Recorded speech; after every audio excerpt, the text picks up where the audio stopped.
రాముల వారి రాజప్రధాన ద్వారం కాదు కదా, కనీసం అయోధ్య వరకు కూడా వెళ్ళలేకపోయారు. అందుకు కారణం రామద్వారే తుమరక వారే అని హనుమాన్ చాలీసలో అన్నట్లుగా రాముల వారి రాజప్రధాన ద్వారాలను హనుమంతుడు కాపలా కాస్తున్నాడు.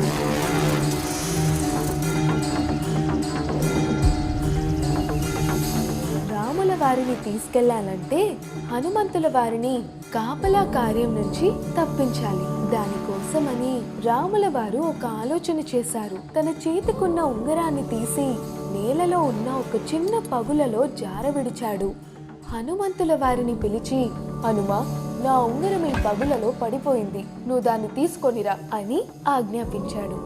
హనుమంతుల వారు రామాజ్ఞబద్ధుడై తనని తాను ఒక చిన్న కీటకం రూపంలోకి కుదించుకొని ఆ పగులలోకి ప్రవేశించాడు. అలా ఆ ఉంగరాన్ని వెతుక్కుంటూ వెళ్ళాడు.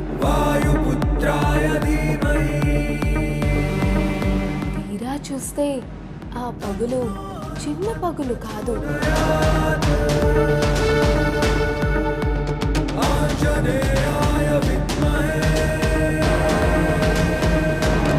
అది నాగులకు నెలవైన నాగలోకానికి దారితీసింది.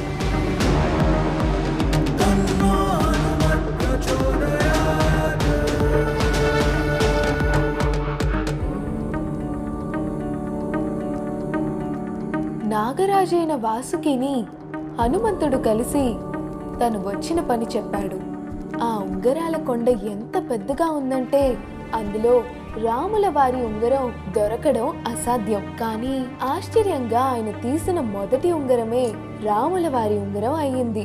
అంతేకాదు, రెండవ ఉంగరం కూడా తీసి చూస్తే అది కూడా రాముల వారి ఉంగరం లాగే ఉంది. నిజానికి ఆ కొండలో ఉన్న